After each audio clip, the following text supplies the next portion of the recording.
cow-calf stage of beef production. You are probably born at night and with little difficulty, but if your mother has trouble delivering you, then your first contact outside her womb might be in the arms of a rancher, as she helps deliver you safely with little harm to you or your mother.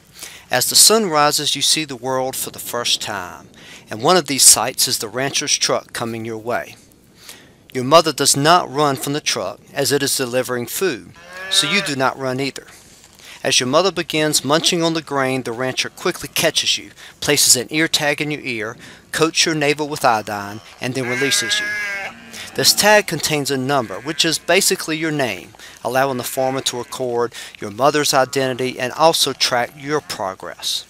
Before releasing you, some ranchers may place a pellet under the skin in your ear, which slowly releases a synthetic growth hormone that will help you grow fast, reducing costs for the rancher and the amount of resources consumed for each pound of meat you produce. Not all farms use hormones though. It depends on its price and the expected weight gain the rancher believes it provides.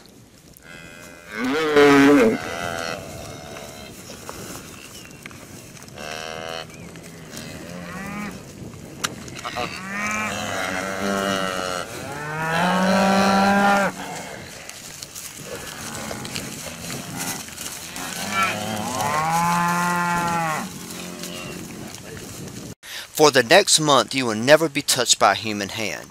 In fact, except for a few times in the next 6 to 8 months of your life, you will be left alone in a large pasture, living what most people would call a natural life. Natural, except that you have little need to fear predators. Some ranchers may castrate males on the day they are born, cutting a hole in the scrotum sac and pulling the testicles out with their hands. For one semester as an undergraduate, this was my job, and yes, it does take some getting used to. Many farms will wait until you are a month or two old and will place a tight band, think of a very small but strong rubber band, above your scrotum sac and below your belly. Cutting off circulation to your testicles, the band causes the scrotum and its testes to die and fall off the calf. A third method is the braccio, which crushes the cord above the testicles. The longer the rancher waits, the more traumatic and painful the castration may be, and if you are not castrated, you provide inferior meat and are more likely to injure ranchers and other cows. Anesthetic could, but rarely is, used on working farms. Not all breeds of cattle grow horns. The Angus and Polled Hereford breeds, for example, do not. If you are one of the breeds who naturally grow horns, they will probably be removed to prevent you from harming yourself, other cows, or humans. This can be achieved by rubbing a paste on the buds of your horns. The paste probably contains calcium hydroxide and sodium hydroxide, chemicals that work by burning and thus destroying the cells that produce horns. Or you may be dehorned using other methods, like burning the horn buds with a hot iron or an implement that simply scoops the horn and its root out of the head. Though without anesthetic, these procedures can be painful, the pain is temporary and arguably better than having your side pierced by the long horn of one of your peers. Though many farms remove horns without the use of anesthetics in the U.S., doing so is illegal in some nations and is increasingly unpopular. Farmers Weekly has graciously allowed me to show a video using a hot iron and anesthetic to prevent horn growth, demonstrating an effective, safe, and humane way of preventing horn growth. So I tend to put about 5 mils per side, that way you're sure that you've got a good pain relief block. So when doing calves, I tend to search behind the eye. There's a groove that runs behind up towards the horn. So when going in, you follow this groove approximately an inch behind on the way up to the horn.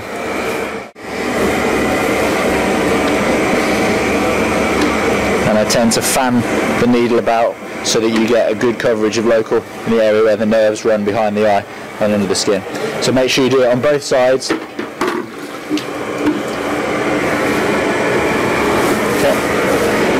It's important that you have enough time between when putting the local anaesthetic in and when you're going to disbud the animal so that it has time to work. Typically 2 to 5 minutes is ideal to get a good block so that the sensation is lost from around the horns. What you start, it's important to check whether the block has taken effect or not. And so what happens is when the nerves have been blocked out, their eyelids get a bit droopier, so they tend to lose feeling on the eyelids. So they start to droop down across the eye and they become a bit saggy at the top.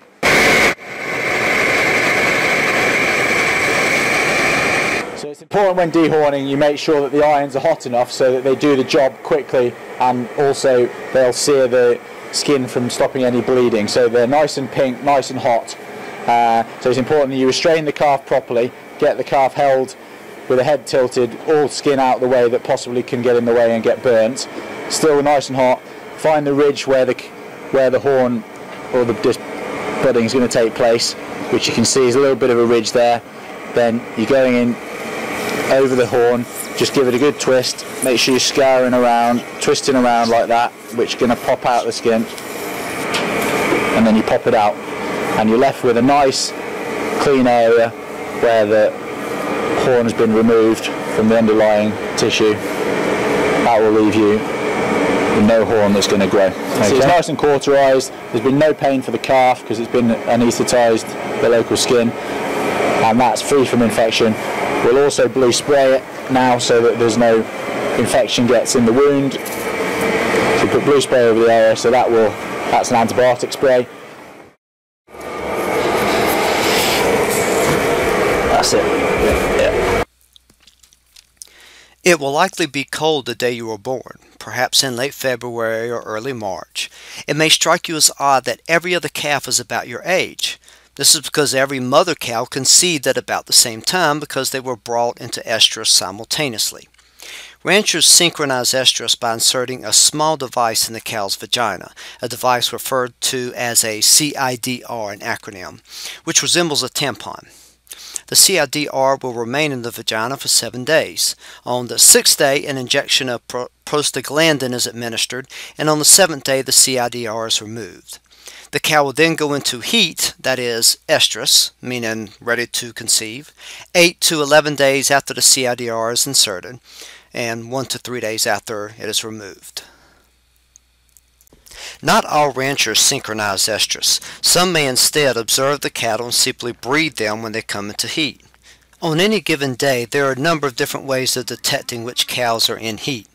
Most livestock seem to exhibit some degree of homosexuality, and when a cow is in estrus, female cows will often try and mount her as if they're going to breed her, thereby revealing to the rancher the cow is indeed in heat. A similar method is to take a cow not needed for breeding and inject her with testosterone, a male hormone, so that she behaves like a male. This testosterone-pumped female will then try and mount every cow in heat. I once had a job where I rode a horse and penned a herd of cattle in the corner of a pasture every day. And for 15 minutes I watched this hormone-altered female. She tried to mount every other cow in heat. And I would then write down the identification number of the cows being ridden. The next day someone would then artificially inseminate the cows on that list. Other ranchers attach a device to the head of the hormone-altered female with something resembling a ballpoint pen on the bottom. Then, whenever the hormone-injected female mounts another cow, as the bottom of her head rubs against the cow's back, it releases ink. The rancher can then identify cattle in heat according to whether their backs are painted. Not all farms use such advanced technology, though. Some people just release a bull into a herd of cattle and allow them to breed naturally. It may seem odd that you were born at a time when there is little grass to eat, but the reason becomes obvious in a few months. Though you will nurse for perhaps 8 months, you will begin supplementing milk with grass when only a few weeks old.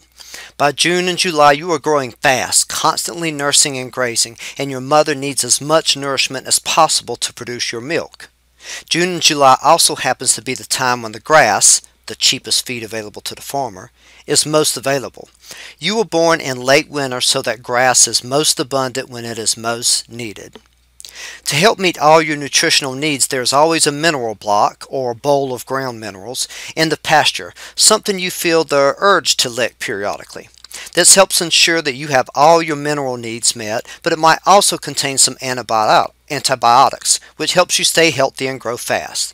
Water will always be available in the form of a trough fed by groundwater or a tank, meaning a small pond.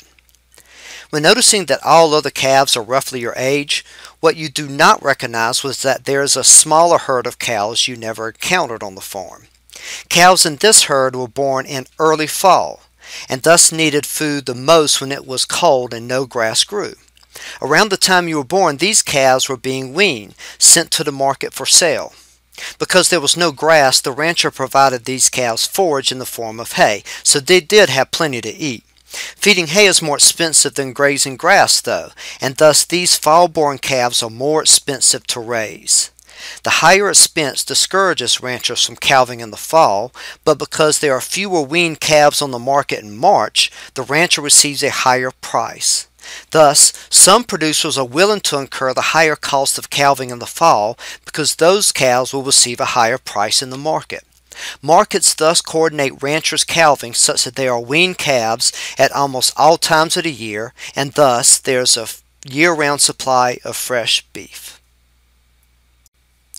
But you're not in that herd of calves that were born in the fall. So let's get back to your life and the life of other calves your age. Only very rarely are you confined to small spaces. Most of the time you live in a large pasture with other calves and their mothers. You will not be confined to a barn unless you are very sick, and once the grass starts growing, it does so in ample quantities. Life feels natural, like this is the way you were supposed to live. Your mother by your side always, peers to play with, and new pastures to explore. You cannot imagine anything else you could possibly want. By October, you are more mature and independent. Your time on the cow-calf operation is almost complete, but you must be weaned before you are sold to another rancher. Being weaned is stressful. Your mother is taken to the other side of the farm, and as you call and call for her, she does not answer. The anxiety doesn't last long, though. To help you through this stressful time, the rancher may supplement your forage meaning grass and hay, with a grain supplement, and the second you look sick, health care is provided, usually in the form of antibiotics. Some ranchers anticipate health problems at weaning, and in response add low levels of antibiotics to your feed. At birth you weighed about 80 pounds, but now you weigh 500. 2 weeks after being weaned, it is now time for the second stage of your life and the second stage of beef production.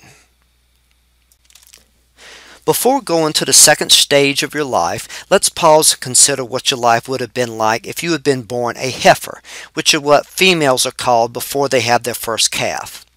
If the rancher decides to keep a heifer for breeding purposes, the only time she will leave the farm is right at the end of her life. Until then, she stays on the farm and is kept in a pasture with other heifers until about 15 months old, after which she is bred for the first time. The gestation for cows is 9 months, so this will have her calving at about 2 years of age, in late winter. Some ranchers may simply place a bull in a pasture for natural breeding, but others may use artificial insemination. Heifers have more trouble calving due to their smaller bodies, so ranchers may use bull semen from sires known to produce smaller calves. The rancher will also keep a closer eye on heifers than the older cows. After a month passes, a rancher may use ultrasound to detect if she is pregnant, and if not, will either sell her for slaughter or breed her again. After she gives birth, the heifer becomes a cow and will be placed in a herd, and there she will continue to produce cows for 2 to 5 years, or perhaps even up to 10 years, depending on her reproductive performance and ability to produce milk. There will come an age when she is less productive than young heifers, and the farmer will sell her for slaughter. After being sold in an auction, she is transported and held in pens for a few more days, after which her muscle, though too tough for use as steaks, will be processed into a processed meat like ground beef or sausage. Remember, you are not this hypothetical heifer. You are a steer, and it is now time to introduce you to the second stage of your life. If you had been born a heifer that the rancher decided not to retain for breeding, your life would have been basically the same as being born a male.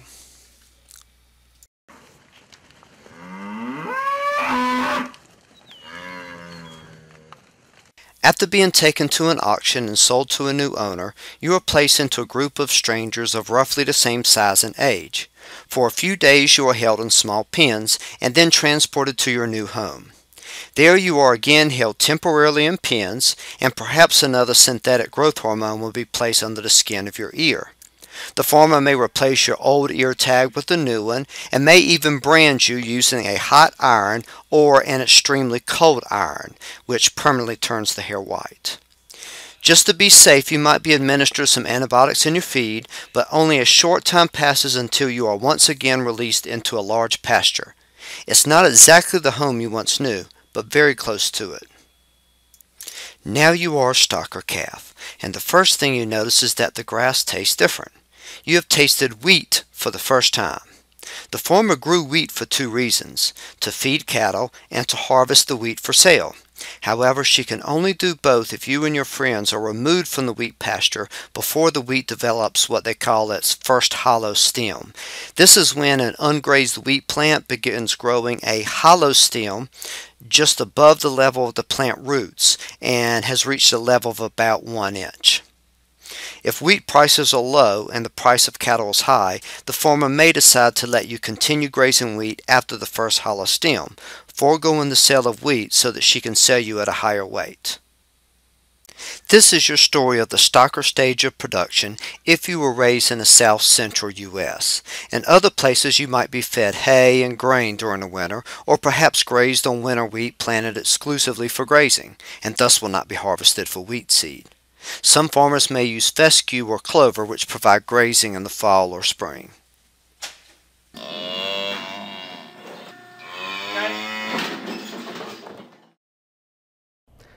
Once the calves reach about 500 pounds on the stocker operation, at which point they'll be about a year old, they'll be sold to a feedlot. And this is a feedlot. And as its name describes, it is a place where there are small lots where the cattle are kept and where they are fed. You can see there's no grass here, so the grazing days are over.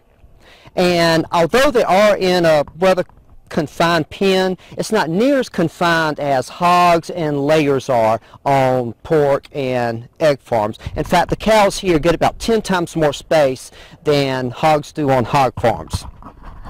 And so that's good for the animal. But that's also a little bit deceiving. You'll notice that the way the feedlot is made, there's kind of a hill in the middle. And then there's a gentle slope to the sides and a gentle slope to the back. That's because when it rains here at the feedlot, they want to have it where there will always be dry spots on the top of the hill. So this means during rainy days, there's going to be water on the sides, water in the back. So during bad weather, some of this will not really be available to them. It won't be good space that they'd want to be in anyway. And feedlots tend to be located in the central U.S., south central U.S., largely because of the climate. It's relatively arid out here. There's some access to feed, and it's generally favorable weather, and cattle are healthier in favorable weather. If they were in a feedlot and say in Montana where it could get very cold, or in Florida where it can be very humid and hot, they're going to get sick more. They're not going to grow as fast. They're not going to be as healthy. And so it's simply more efficient to raise animals where the weather is favorable to their health. And now notice when sometimes people criticize feedlots, they'll say that the animals are standing in their own manure and urine. And to a large degree that's right. When I bend over here and I pick up what's on the ground, that's not dirt. That's dried manure and dried urine.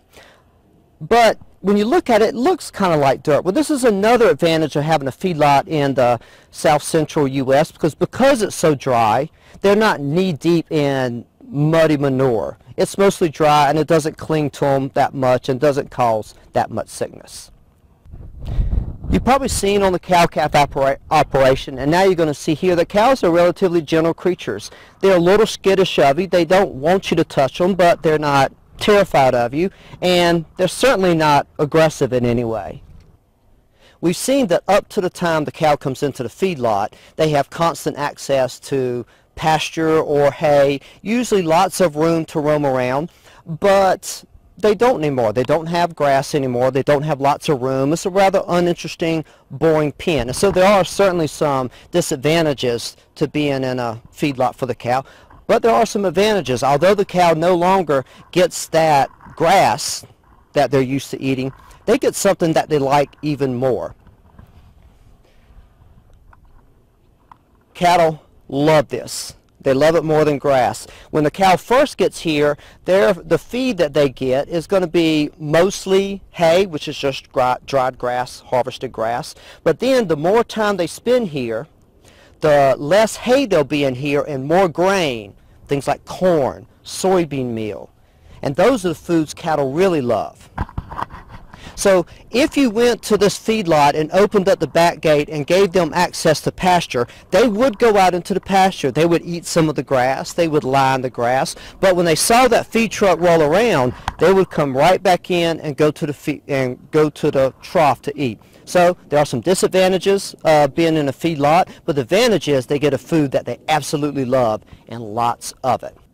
When we think of what is a natural food source for cattle, we think of grass or hay, not corn, soybean meal, things like that. But things like corn and soybean meal is mostly what they're going to be eating in a feedlot after they've been here a while. So in one way it's kind of an unnatural diet, and some have said that that can cause health problems, and it could, but it generally doesn't, and here's why. When the cattle first come here, they're used to eating grass, and so the first feed that they get right here is going to be mostly hay. Hay just being dried grass that's been harvested. But the longer they stay here, the lower the content of their feed that'll be in grass and hay, and the higher the content will be of that food will be grain. And so the rancher is going to slowly introduce more and more grain into the diet, and as they do that, the digestive system of the cow becomes accustomed to the grain, and in that way you don't have many health problems. The one health problem you can have is something called bloating, and it can kill cattle, but of course ranchers don't make money if their cattle are dying, so they can monitor bloating very carefully. And when we look at data, we find that only about 2% of the cattle at feedlot ever have any trouble with bloating, and the death rate from bloating is very, very low, well below 1%. Unlike chickens and hogs, cows rarely fight amongst each other, so injuries are seldom. If anyone in your pen gets hurt, it's most likely due to riding, where steers mount one another as if they are going to breed. This is pointless, as you are a steer and all your pen mates are steers. There are also other pens consisting of heifers who are not reserved for breeding, and so their life is nearly identical to yours. Riding is even a problem with the heifers. However, riding is easy to detect, and cattle identified as frequent riders are removed and kept separate from others. Though you cannot taste it at first, your food at the feedlot will sometimes contain low levels of antibiotics, even when you are not sick. These subtherapeutic antibiotics administered to you reduces sickness, reduces the mortality rate, and helps you grow faster. They can also prevent liver infections, which arises when cattle are eating large amounts of grain and are growing fast. At some point close to slaughter, the antibiotics will be removed from your food to make sure there are no antibiotic residues in the meat that you provide. Months have passed since you arrived at the feedlot. Though you miss pastures, you also do not wish to stray too far from that feeding trough where that scrumptious meal was delivered. At about 16 months of age and around 1,300 pounds, you are sold for slaughter, where your meat is made into the steaks, briskets, ground beef, roast, and the like. Your life, which has been largely pleasant, especially compared with the lives of layers and hogs, will feed 8 Americans for 1 year.